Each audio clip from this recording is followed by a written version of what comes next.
menyaksikan segmen khusus Dunia Tambang Mining Zone masih bersama dengan saya, Syafina Nasyar. Dan dialog bersama dengan Bahtiar Manurung, Head of ESG and Climate Change PT Merdeka Copper Gold Tbk atau MDKA akan kami lanjutkan kembali. Baik Pak, kita lanjutkan kembali. Sebenarnya apa pendekatan MDKA untuk bisa memperkuat relasi dengan masyarakat sekitar tambang dan meminimalkan dampak sosial?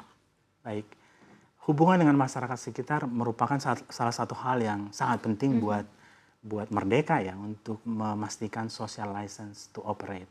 Langkah pertama yang kami lakukan tentunya adalah konsultasi reguler dengan masyarakat lingkar tambang begitu. Kami melakukan konsultasi atau pelibatan masyarakat dari mulai tahap perencanaan tambang, pelaksanaan tambang sampai dengan tahap penutupan tambang. Mengingat pentingnya hubungan dengan masyarakat, bahkan di bagian divisi community relation kami di tambang nikel kami di Sulawesi bahkan memutuskan untuk bertempat tinggal dan berkantor di area pemukiman masyarakat, bukan di camp tambang kami, untuk memastikan konsultasi bisa dilakukan setiap saat dan sebaliknya masyarakat juga bisa berkonsultasi dengan perusahaan kami apabila ada hal yang ingin didiskusikan. Kemudian berdasarkan konsultasi dan pelibatan masyarakat reguler tersebut, kami menyusun program-program PPM, program pengembangan pemberdayaan masyarakat, sehingga program PPM tersebut benar-benar menyasar begitu kebutuhan-kebutuhan tantangan yang dihadapi di masyarakat, seperti penyediaan lapangan pekerjaan, kemudian peningkatan kemandirian ekonomi, peningkatan pendapatan real, perbaikan infrastruktur, program pendidikan dan kesehatan. Dan saya kira yang paling penting untuk menjaga relasi dengan masyarakat adalah kami menyusun grievance mechanism untuk masyarakat. Saluran pengaduan untuk masyarakat. Sehingga apabila ada keluhan atau dampak sosial dari perusahaan kami dapat segera disampaikan dan terutama dapat segera diatasi. Tindak lanjuti. Iya, oke. Dan bagaimana juga perusahaan menjamin kepatuhan terhadap regulasi pertambangan serta standar keselamatan kerja? Baik. Nah, di seluruh perusahaan tambang termasuk Merdeka, pemenuhan peraturan adalah hal yang pertama sekali ingin dicapai begitu dan dicapai. Baru kemudian setelah itu dilakukan kegiatan untuk beyond compliance. Nah, di Merdeka kami memiliki divisi compliance yang mengkoordinir pemenuhan regulasi untuk seluruh areal tambang kami, mulai dari persiapan perencanaan tambang sampai dengan penutupan tambang. Kemudian yang menarik, yang khusus di Merdeka Copper Gold, seluruh pimpinan Merdeka di head office dan juga di tambang kami di site baru-baru ini menandatangani piagam good mining practices, yang salah satu poinnya adalah komitmen untuk memenuhi persyaratan dan kepatuhan terhadap regulasi pertambangan di Indonesia. Kemudian terkait K3, kesehatan dan keselamatan kerja, salah satu pilar utama dari sustainability strategi di Merdeka adalah setiap orang selamat selalu. Jadi K3 tidak bisa ditawar di Merdeka. Kami senantiasa memastikan keselamatan dan kesehatan kerja pekerja kami, pekerja pemasok kami, dan seluruh orang yang ada di lokasi operasi kami. Begitu. Kemudian seluruh site di Merdeka, seluruh area operasi di Merdeka telah diaudit pihak ketiga dan mendapatkan sertifikasi ISO 45001 terkait sistem manajemen K3. Di samping itu, kami juga menerapkan SMKP, Sistem Manajemen Keselamatan Pertambangan, sesuai dengan peraturan Menteri SDM. Dan Kementerian SDM setiap tahun mengaudit site kami terkait pelaksanaan SMKP dan kami mendapatkan skor yang cukup baik, rata-rata 82%. Tapi apa Pak, dari semua kinerja baik ini tentunya pasti kan perusahaan menemukan tantangan. Penerapan ESG dengan seluruh pencapaian yang ada pasti juga tidak mudah untuk dilakukan oleh perusahaan. Apa yang menjadi tantangan terbesar dalam penerapan ESG di sektor pertambangan Indonesia Pak? Tantangan terbesar penerapan ESG di sektor pertambangan dan yang pertama ini juga menjadi tantangan di seluruh perusahaan Indonesia adalah standar pelaporan keberlanjutan yang terus berkembang. Ya, contohnya yang paling terkini adalah PSPK S1 S2 atau pernyataan standar pengungkapan keberlanjutan S1 S2 yang diadopsi dari IFRS S1 S2 yang akan segera berlaku di awal tahun 2017 begitu. Dan OJK saya mendapatkan informasi dari media massa bahwa mereka juga akan mengeluarkan peraturan baru untuk segera mengadopsi PSPK S1 S2 ini begitu, mengeluarkan peraturan di tahun depan 2026 untuk berlaku 2027. Jadi perusahaan tambang dan perusahaan terbuka secara umum harus bersiap. Kami bersiap diri dengan melakukan penguatan tentunya SDM ESG kami, baik dari kuantitas, jumlah maupun kompetensi kualitas. Tantangan terbesar kedua penerapan ESG tentu adalah penggunaan energi yang cukup besar di industri tambang. Sementara pressure dari pemerintah, investor, dan pemangku kepentingan secara umum terhadap dekarbonisasi industri tambang semakin menguat begitu ya. Jadi hal yang dilakukan oleh Merdeka Copper Gold untuk mengatasi tantangan ini adalah yang pertama kami menyusun decarbonization plan untuk seluruh areal tambang kami begitu.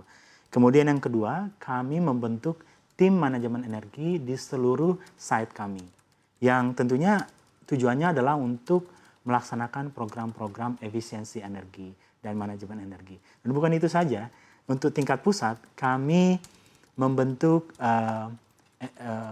Energy and Climate Change Working Group (ECWG) atau kelompok kerja energi dan climate change. Yang tujuannya adalah untuk mengkoordinir percepatan pelaksanaan program efisiensi energi dan pengurangan emisi gas rumah kaca di seluruh site kami. Itu dalam governance-nya begitu ya.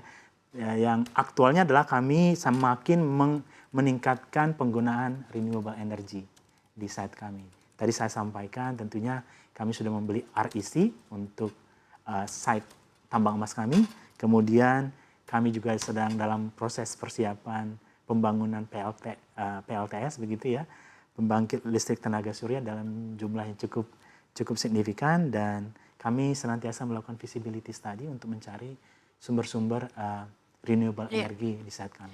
Menarik Pak, kalau membahas tentang standar pelaporan yang terus berkembang. Artinya kan setiap tahunnya pelaporan yang dilakukan akan lebih bervariasi. Nah ini bagaimana memitigasinya? Dengan apakah cukup dengan ada internal group seperti ini atau pusat membentuk energi and climate change, apakah ini sudah cukup atau sebenarnya masih perlu hal lagi yang bisa dilakukan Pak agar pelaporan ini, karena setiap tahunnya akhirnya berubah kan Pak, laporan yang harus disubmit ke pemerintah, OJK juga akhirnya mengeluarkan peraturan baru. Ya, jadi saya kira begini, dari perubahan itu tidak bisa diberhentikan atau di stop. Sudah nature bahwa untuk implementasi suatu hal baru seperti ESG sustainability akan ada perubahan ya. Begitu, dan memang kita udah melihat dalam beberapa tahun terakhir itu standar pelaporan itu bisa bermacam-macam.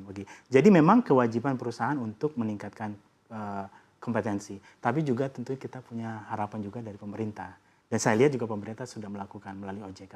Misalnya kami lihat OJK senantiasa memberikan program sosialisasi tentang pelaporan sustainability sesuai dengan POJK 51 2017 yang rencananya akan direvisi tahun depan, dan kami yakin OJK akan memberikan hal yang sama, sosialisasi, peningkatan kapasitas perusahaan untuk bisa melaporkan laporan sustainability dengan baik.